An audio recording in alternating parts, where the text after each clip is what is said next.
ካልኣይ መልእኽቲ ጴጥሮስ ካልኣይ መልእኽቲ ጴጥሮስ ጸሓፊኡ በዓል ስምዖን ጴጥሮስ ከም ዝኾነ ገሊጹ ኣሎ። ናይ ኩሉ ልምድን ኣብ ዝተዛረቦ ንባብ ውሽጢ ኢየሱስ ክርስቶስ ኣብ ከረን ብኽብሪ ምስ ተገልጸ ናይ ዓይኒ ምስክር ነይሩ እዩ።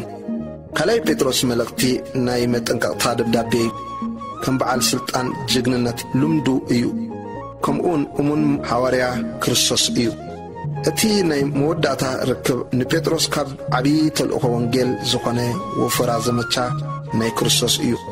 እዚ ኩሉ ቅድሚ ብሰማዕትነት ብእምነቱ ምማቱ ምዃኑ ኣብቲ ቀዳማይ መልእኽቱ ጴጥሮስ ነቶም ኣመንቲ ከጸናንዕን ከበራትዕን ኣብ ውሽጢ መከራን ስደትን ኮይኑ ብግዳም ዝመጽእ ሓይሊ መጥቃዕቲ ድሕሪ 3 ዓመት ኣብ መልእኽቱ ናይ መወዳእታ ቃላቱ እዩ ጽሒፉ።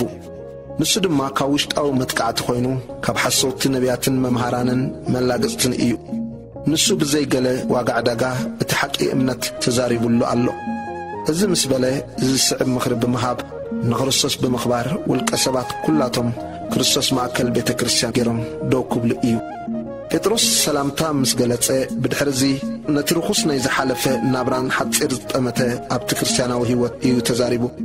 ብምቕጻል ዝገለጾ እተን መዓልታት ሓጸርቲ እየን ኩሎም ኣመንቲ ነቲ መልእኽትን ናይቲ ቃል ጽሑፍን ኣጸቢቖም ክምልከትዎ እዩ ዝመክር። ቀፂሉ ጴጥሮስ ዝሃቦ ሓሳባት ብዛዕባ ሓሰውቲ መምሃራንን ነቢያትን ጽኑዕ ዝኾነ መጠንቀቕታን ኣብቲ መወዳእታ መዓልታት ብዙሓት ከም ዝመፁ ብዛዕባ ገንዘብ ዝብልዎን ዝገብርዎን ሓልይዎምሲ ነቲ ናይ እግዚኣብሔር ነገር ግና ይነቕፉ ዝገብርዎ ኩሉ ግዜ ነቲ ክገብርዎ ዝደልዩ እዩ ሕቡያትን ተጃሃርትን እግዚኣብሔር ክቐጽዖምን ክፈርዶምን ከም ዝኾነ ጴጥሮስ ኣብ መወዳእታ ነዛ ደብዳቤ ስለምንታይ ከም ዝጸሓፈ ይገልጸሎም። ነቲ ናይ ነቢያት ሐዋርያት ቃል ዝቃወሙ ሓሰውቲ መምሃራን ከም ዝመፁ ነቲ ናይ ጎይታ ኢየሱስ ምምላስ ምድንጓይ ምኽንያት ከም ዝህብሉ ካብ መናፍቕነት ክትንቀቑ ብእምነቶም ከዓቢን ክተባብዑን እዩ። ዝተጻሕፈሉ ዕላማ ነቶም ክርስቲያናት ካብ ሓሰውቲ መምሃራን ነቢያትን ክትንቀቑን ኣጥቢቑ ዝመኸሮም ድማ ብእምነቶም ከምኡውን ብፍልጠት ክርስቶስ ንኸዓቢዩ እዩ ጽሒፉሎም። እቲ ቀንዲ ቃል ኣብ ካልኣይ ጴጥሮስ ምዕራፍ 1:3 ዘሎ ኮይኑ ነቲ ናብ ክብሩን ሕያውነትን ዝጸዋዕና ብፍልጠትን መለኮታዊ ሓይሊ ኩሉ እቲ ናይ ሕያውነት ንመንፈሳውነት ዘድልየና ሂቡና ኣሎ። ካልኣይ ጴጥሮስ ዝተጻሕፈ ንዓናውን እዩ። እዛ ንነብረላ ዘለና ዓለም ድማ ብብዙሓት ሓሰውቲ መምሃራንን ነቢያትን ዝተመልአት ኮይና ኣላ። ነቲ ሓቂ ይቃወምዎ ንእሙንነት ድማ ኣይደልይዎን።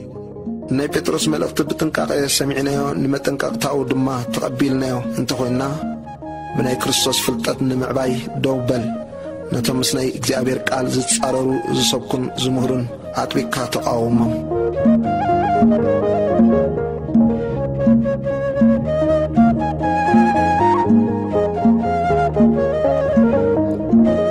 እዚ ዝረኣናዮ ድሕሪ ባይታ ናይ ካልኣይ መልእኽቲ ጴጥሮስ ክኸውን ከሎ ምዕራፍ 1:1 ስምዖን ጴጥሮስ ናይ ኢየሱስ ክርስቶስ ባርያን ሐዋርያን ናብቶም ማዕረ እታናትና ዝኽብረታ እምነት ብጽድቂ ኣምላኽናን መድኃኒና ኢየሱስ ክርስቶስን ተመቕሉ ብፍልጠት ኣምላኽናን ጐይታና ኢየሱስን ኣባኻትኩም ጸጋን ሰላምን ይብዛሕ።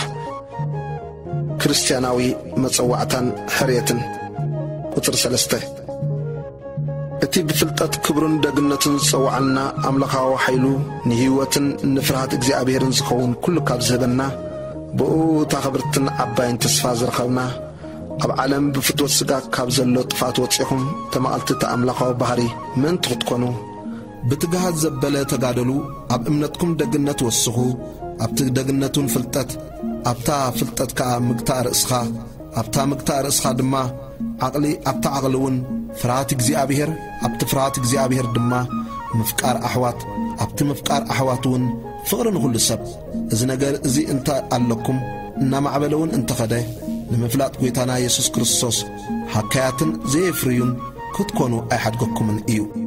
እቲ እዚ ነገር እዚ ዘይብሉስ ካብቲ ናይ ቀደም ሓጢኣቱ ምጽራይ ዝረስዐ ዕውር ነቲ ኣብ ቀረባት ዘሎ ጥራይ ዝርኢ እዩ። ስለዚ ኣቱም ኣሕዋትና ንጽዋዓኹምን ምሕራይኩምን ከተጽንዕዎ ኣዝኹም ተጋደሉ። እዚ እንተገበርኩምሲ ከቶ ኣይክትንደልህጹን ኢኹም። ከምኡውን ናብቲ ናይ ጐይታናን መድኃኒናን ኢየሱስ ክርስቶስ ዘለዓለማዊ መንግሥቲ ምእታው ብምልኣት ክወሃበኩም እዩ።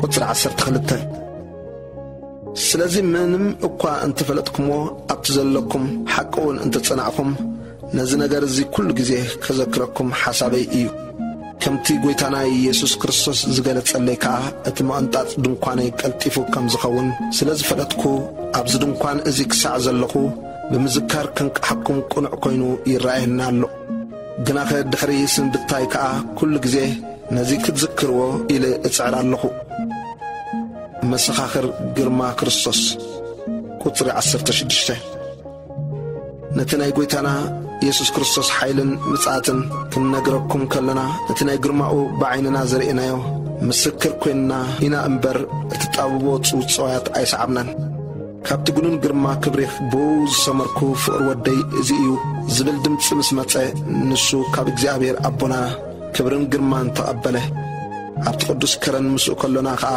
ንሕና በዓላትና ነዚ ድምፂ እዚ ካብ ሰማይ ክመጽእ ከሎ ሰሚዕናዮ ኢና ቁጥሪ 19 ኣዝዩ ዝጸንዐ ቃል ትንቢት ከዓ ኣሎና ምድሪ ክሳዕ ዝወድሕ ኮኸብ ጽባሕውን ኣብ ልብኹም ክሳዕ ዝወፅእ ኣብቲ ስፍራ ጸልማት ከም ዘብርህ መብራህቲ ጌርኩም እንተ ኣስተባሃልኩምሉ ሰናይ ትገብሩ ኣለኹም ኩሉ ጽሑፍ ትንቢት ትርጉሙ ካብ ርእሱ ከም ዘይኮነ ቅድሚ ኩሉ ዝፍለጡ ትንቢትሲ ቅዱሳት ሰባት እዮም መንፈስ ቅዱስ ተመሪሖም ካብ ኣምላኽ እተዛረብዎ እምበር ከቶ ብፍቃድ ሰብ ኣይመጸን